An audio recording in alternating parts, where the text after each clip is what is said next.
Hi guys, this is Mark Magnifico Magsayo. You are watching Channel Manoy. Magandang araw mga pre, maayong adlaw po sa mga Bisaya diha. And now a flurry here at the end. Oh, big shot and down goes the champion.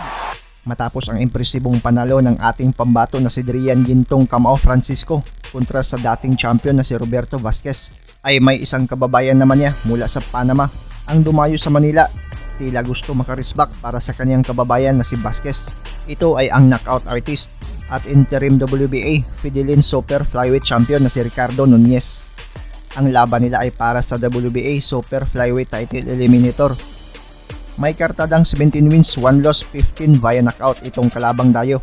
Habang undefeated pa rin ang Pinoy Gintong Kamao na si Drian Francisco na may kartadang 18 wins, 0 loss, 1 draw, 14 via knockout.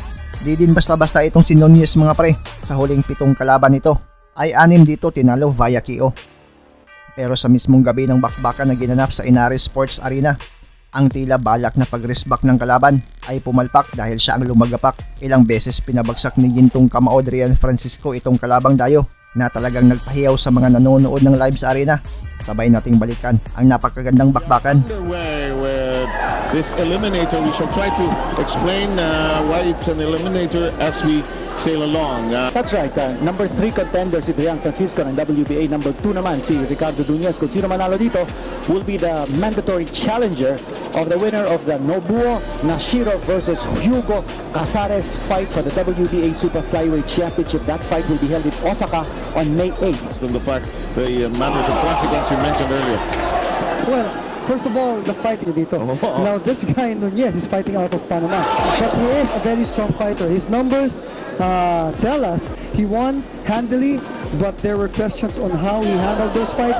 Nung huling laban niya, medyo hindi handa yung kalaban, masyadong mabigat, mabagal, so napakabilis ni Drian. Referee Bruce McTavish. First round knockdown score by Drian. Got him again! Got him again! And now Nunez is holding on. Oh!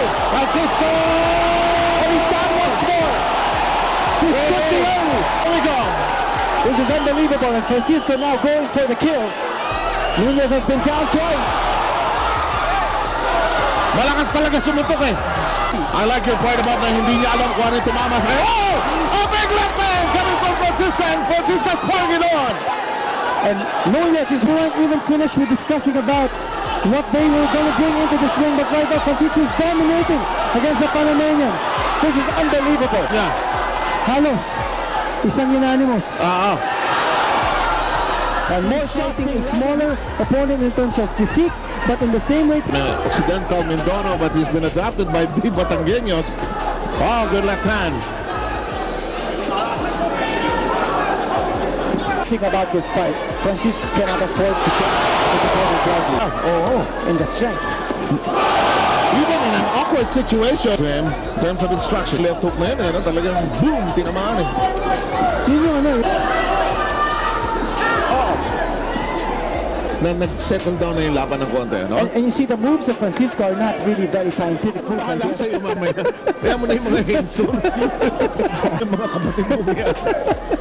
Well, we're glad that they're around. I thought Nunez started to get his rhythm in the second round. Let's see what Drian Francisco can do here.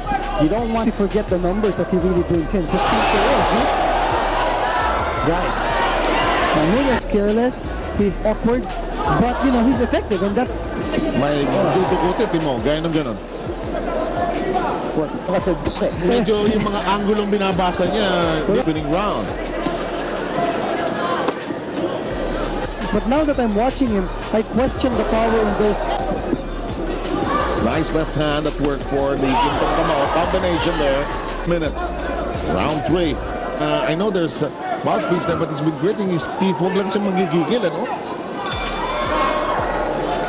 And from coaching and teaching standpoint, napapalitan pa ba? In the future, he will go up again, number 1 champion. Sort of settled down and he's going back to his fight plan. Hindi dumarating.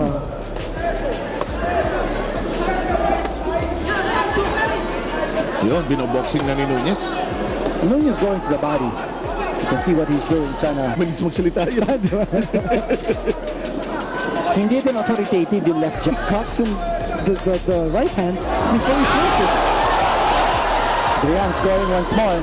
Some big punches. No question about Francisco being a head jolter. He can do that.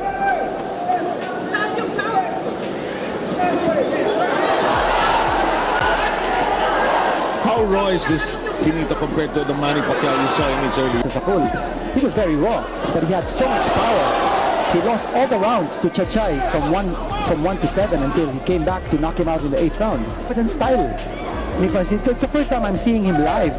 And up close, you know, maybe that's also the asset of Gian Francisco. What makes him special? What makes him unique? First round.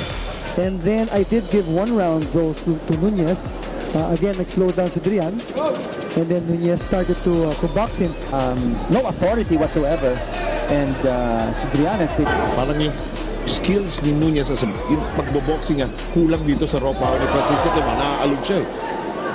He boxes, then he leaves himself open to the raw power of Drian Francisco. Oh, yes! Yeah, but left hand really apparent so far. And that's a combination that rocks Nunez. Nunez no reply. And here's Francisco pouring on the heat. Francisco looking for an opening. He's got the angle for the right hand. But remember that left... Frustration stepping in now. I'm just so surprised that Nunez has absolutely no hand speed.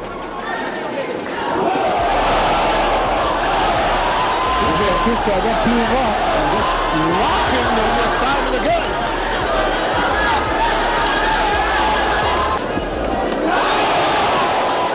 Absolutely no defense here for Nunez. And also, the variety of punches that Nunez is throwing, it's not wide.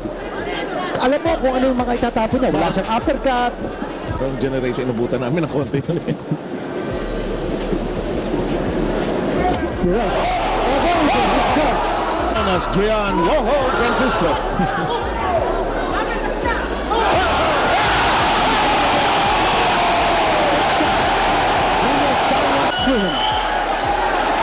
And Nunez. It's over. It's over. It is over. One hand. Unbelievable ending here for Gian Francisco. Nagtagumpay ang Gintong Kamao.